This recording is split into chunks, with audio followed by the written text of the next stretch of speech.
Hey guys, Jen here with Serenity Hill Farmstead, and welcome to another First Aid Friday. In last week's first episode, we talked about our first aid boxes, our travel first aid boxes, the ones that come with us everywhere we go. And I showed you guys my setup. And if you haven't seen that video, go ahead and click this button right up here or down below in the description box to check out that video, because that's a very important place to start. So today I'm sharing with you what we have here in our house. Now, this is not a complete full representation of everything that we have, because like I said in that first video, I am still building our supplies. We realized with a few, injuries that we've sustained and just life in general, things going on in the world, we really need to be intentional about building our supplies, and first aid is probably one of the most important things that people don't really think about until it's too late. And with my background being in emergency medicine, I'm very aware of the supplies that would be helpful and necessary to have in an emergency situation, especially the farther out you live. The more rural you are, the longer it takes for EMS to get to you in case of an emergency, if you can even get EMS. And you really need to have a fully stocked cabinet. So that's what this is. So what I'm going to show you today is this cabinet right here. This is our medicine cabinet, I guess. That's really our medicine cabinet, but this is where we keep the stock, the general supply cabinet, if you will. I have all of the overflow, kind of the bulk supplies from the things that are in my travel first aid kit. And then there's some extra things that really just stay here because they're not things you're going to be taking with you. So I'll go over that. And then at the end of this little walkthrough here, I'm going to tell you everything that I want to add to this and the purpose for it. And I'm going to warn you now that we live in a 135-year-old farmhouse. And while there's lovely, charming things like this old built-in, it's not the prettiest thing in the world sometimes because it needs to be updated. So overlook the chipped paint. So we're going to start in the drawers. This is my Splint Drawer. I usually also have a nebulizer here just because it fits best in here and it needs to lay flat. But we're fighting respiratory bugs, so that is out currently because we're using it. The nebulizer goes here, and then this side is a bunch of splints. This is a sling. This is an air cast, and I'll go through how to properly use splints and slings in an upcoming video. I also usually keep a knee brace in here, but I'm wearing it right now. So that is that. In this one here, we have the some overflow bulk supplies. So this is the triangular bandages. If you get them from Amazon, they send you a massive pack of them, more than you will probably ever use. So that's that. And then this is the sterile large Curlix, the large gauze rolls. We've got pet supplies in here too. And then a couple more cold packs. And usually I have more keep our heat packs in there too. It looks like we are out of those. So now I need to get more. This here is the Band-Aid box. This is what the kids grab when they get hurt and need a Band-Aid. We've got A&D ointment, Band-Aids of all shapes and sizes. Gauze pads. This is more Band-Aids in here. What is that one? These are alcohol prep pads. That's a little sunscreen thing. This here is ammonia inhalants. Okay, butterfly bandages, more Band-Aids. And then this is for poison ivy, and this stuff is horrible, but my husband uses it, so he likes it, so we keep it.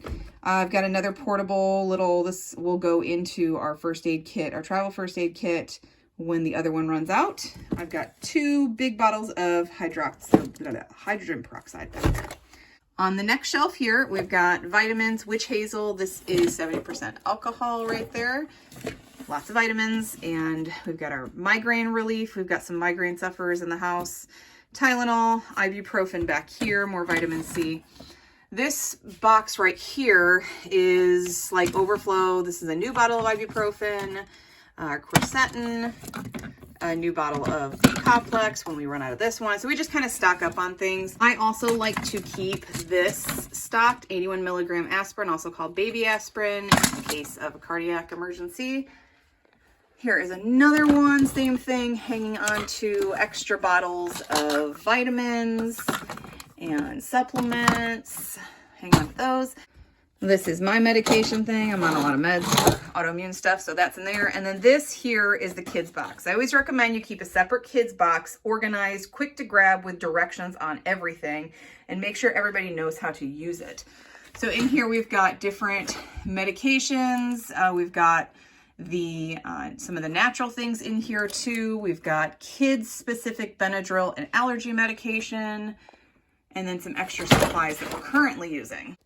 So this is on the next shelf. It's getting kind of high, so forgive me if I get shaky, but this is inhalers, tubing, stuff for choking, things like that, anything that airway. This is all an airway box. These here, this is for the nebulizers. This is albuterol sulfate, and this is what's called a duo-neb. This is what I need because I have really severe asthma. So these are our nebulizer treatments. And when these expire, used or not, you want to toss these. Do not use these because they lose their potency, and then just get new ones. And the last two boxes over here to the right, this is our stomach box here. We've got all sorts of GI kind of treatments in here and medications in here. This is more poison ivy stuff that I didn't want to keep in our Band-Aid box because this is prescription strength. My husband gets bad poison ivy reactions every year, so he has these. And then this is all medications. I have autoimmune disease. Yes, those are my meds. To the right over here, I also have a blood pressure cuff, and my stethoscope is in here. There are three things that I want to add into our home stock here of first aid supplies. I want to add a trauma bag, I want to add a burn bag, and I want to get one of those choking devices, and I will list all of that stuff down below with links if you guys want to check any of that stuff out. That choking device, I'm sure you guys have seen the commercials for it. It's like the mask, and you pull the thing out and it pulls everything out. Because not everybody in this house is trained on how to do the Heimlich maneuver. And even if you are trained, actually, I'm the only person that has actually been certified and trained and have done it. It's very hard to do, especially when you have somebody that's panicking, someone that is overweight, someone that is super tiny. It's just, there's so many circumstances. And even if you do it perfectly, it's still really hard to do. It's not an easy maneuver. It's not an easy thing to do to create an artificial cough.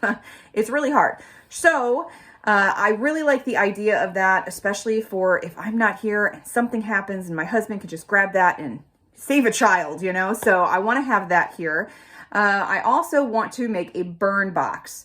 So that is basically just, I've got all the stuff in here already. And then we use lavender essential oil for like mild burns. Like if I touch the cast iron quick, or burn yourself with boiling water quickly, not something severe. But burns is something I'll go over in another upcoming video.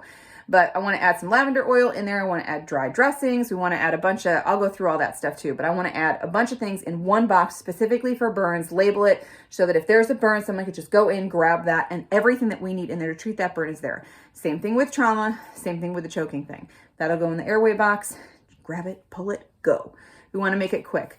One of the key things that we do on the ambulance is make everything very clear, not overcluttered, really easy to see, and make sure everybody knows where it is. So we check things every single day. Every morning in the ambulance, we would go through, check everything, make sure everything is well stocked, everything is where it should be, in good shape. We have all of the supplies that we need for any possible emergency, and it's easily accessible. So we want to make sure that this stays clear, clean, organized, well labeled, and everybody knows where everything is. So that is going to do today's First Aid Friday. If you are interested in following along, next week we are going to be talking about bleeding and how to control wounds and things like that. So make sure you hit that subscribe button and the notification bell to get notified when that video comes out, and we'll see you in the next one. Bye.